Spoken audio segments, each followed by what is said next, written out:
abagore hari byinshi usanga badahuje bitewe n'ibigaragarira inyuma ubasha kubonesha amaso. Usanga hari umwihariko w'abagore bafite ibibuno binini, bagira umwihariko wo kwigarurira imitima y'abagabo kurenza abadafite ibibuno binini. Abashakashatsi bo muri kaminuza ya Bilkent muri Turikiya begereye abagabo bagera kuri 300 bagamije kubabaza ibijyanye n'abagore bakunda. Gusa icyagaragaye nuko bwagaragaje ko icyo bagenderaho muri rusange abenshi bakururwa n'umugore ufite ikibuno kinini. Kugira ikibuno kinini bishobora kuba uruhererekane mu buryo bw'imiryango, kuko mu buryo bwa siyanse abantu bafitanye isano y'amaraso bashobora kugira urwo ruhererekane rwo kugira ikibuno kinini. Inyigo yakoze na Gallup, umwarimu wo muri kaminuza ya Albany, yagaragaje ko mu myumvire y'abagabo bahora batekereza ko umugore ufite ikibuno kinini ariwe ushobora kuzavamo umugore ubyara abana beza. Ubushakashatsi bwakorewe muri kaminuza ya Oxford yagaragaje ko abakobwa bafite amabuno manini akenshi baba bafite ubwenge bwinshi kurusha abafite amabuno mato. Ibyo biterwa n'umusemburo kuri ayo mabuno haba hariho ibinure byinshi ndetse byivanzemo n'umusemburo witwa omega 3. Uwo musemburo kandi ukaba ariwo wifashishwa no ku bwonko mu gihe cyo gutekereza. Mu bijyanye n'ubwenge, umugore cyangwa se umukobwa ufite amabuno manini bigaragaza ko nta kibazo afite mu bijyanye n'ubuzima. Ngo umukobwa uteye gutyo aba afite ubudahangarwa bwinshi mu bijyanye no guhangana n'indwara mu buryo bw'ubuvuzi. Ibyo ni ibitangazwa n'abaganga. Ese koko ibyo byose byatangajwe nibyo koko? Ubushakashatsi bwose bwakozwe bushingira ku ki? Nitwa Bwizi, ahangaha ni kuri Bwizi Entertainment.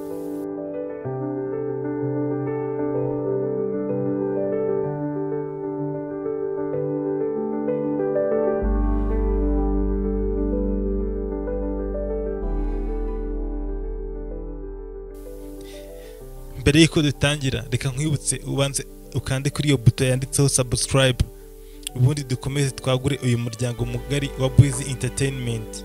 Ni kenshi uzabona umugabo cyangwa se umusore uhuye n'umugore ufite ikimero cyangwa se ufite amabuno manini agahindukira, ndetse bikagaragaza ko amuhaye tension cyane, umutima we wose bigaragara nkaho yawutwaye, ku buryo hari ubwo ashobora guteza n'impanuka cyangwa se agakubita umutwe ku kindi kintu niba ari kugenda n'amaguru bitewe no gukururwa n'ikibuno cy'uwo mukobwa. Hari ubwo benshi batebya bakavuga bati, se umuntu warebye mu maso ntumumenye uramurebera ku kibuno?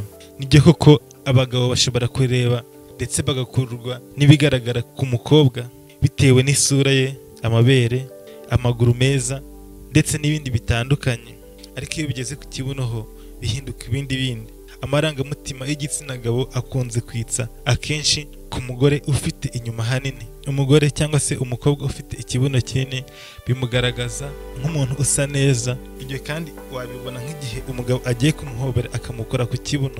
Kandi abandi bagabo kenshi bavuga ko bishobora kuba biborohereza mu gikorwa cyo gutera akabariro, ko umugore ufite amabuno manini ashobora kuba afite uburyo yoroshya icyo gikorwa cyangwa se bikagenda neza kurusha ufite ikibuno gito.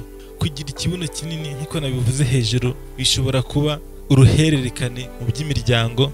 Mu buryo bwa siyanse, abantu bafitanye isano y'amaraso akenshi bashobora kugira ikibuno kinini.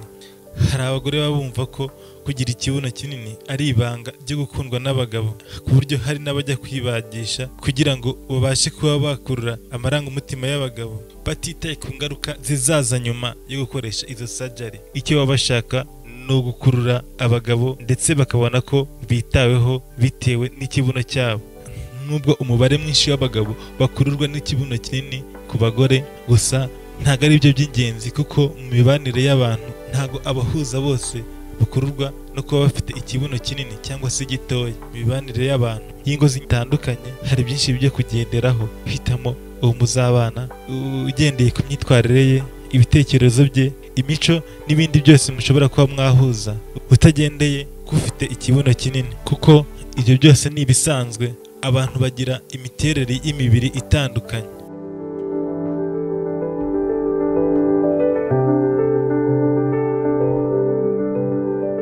hari byinshi bivugwa ku miterere y'igitsina gore. Akenshi na kenshi ibice bakunda kugarukaho imiterere y'ikibuno cye, amabere, amaso ndetse n'isura. Yewe hari n'abitegereza bakagira no ufite amaguru meza, inzara nziza, ikirenge n'ibindi. Buri wese amarangamutima ye afite ahamwerekeza. Inyigo yakozwe na Gallup, umwarimu wo muri kaminuza ya Albany, yagaragaje ko igitera abagabo gukururwa n'abagore bafite inyuma hanini, cyangwa se muri iyi minsi ibyo bakunze kwita nyaje.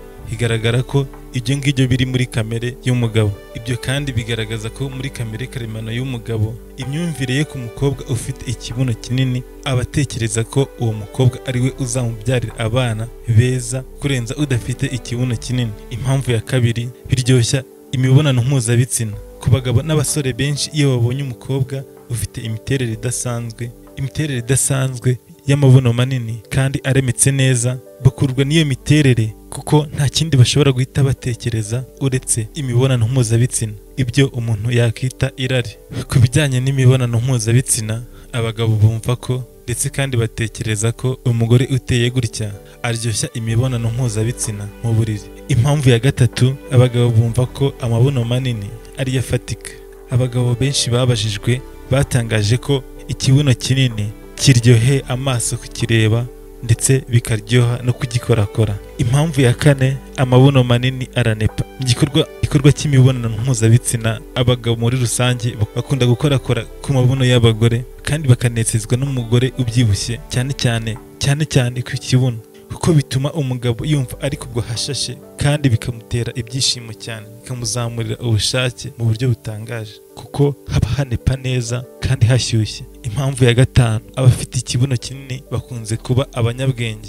Kaminuza ya Oxford, ubushakashatsi bwayo bwatangaje ko abagore cyangwa se abakobwa bafite ikibuno kinini bakunze kuba abanyabwenge kurusha abafite mato. Impamvu ya karindwi, ikibuno kinini kiratigita.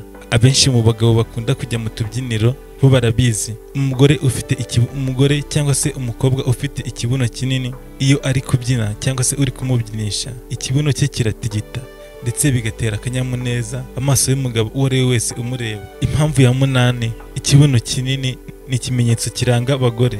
Mu banyabugeni n'abandi bakora ibintu bijyanye no gushushanya, iyo bagiye gushushanya umugore, akenshi bibanda ku bice bitandukanye ariko by'ingenzi, aho ngo harimo ikibuno ndetse n'amabere. Rimwe na rimwe umugabo ashobora kutita ku isura y'umukobwa umutambutseho, ariko byonyine kuba uwo mukobwa ateye nk'igisabo birahagije kuba yamurwaza urukebo. Ibi birumvikana, yewe nta gushidikanya ko hari ibyumviro umugabo agira iyo arebye cyangwa se akoze ku mugore ufite amabuno manini. Ngayo nguko ibyo abasore n'abagabo bakunda abagore n'abakobwa bafite amabuno manini, ariko tutirengagije ko hari n'abakobwa bakunda kuba bagaragara mu ishusho y'umukobwa ufite ikibuno kinini.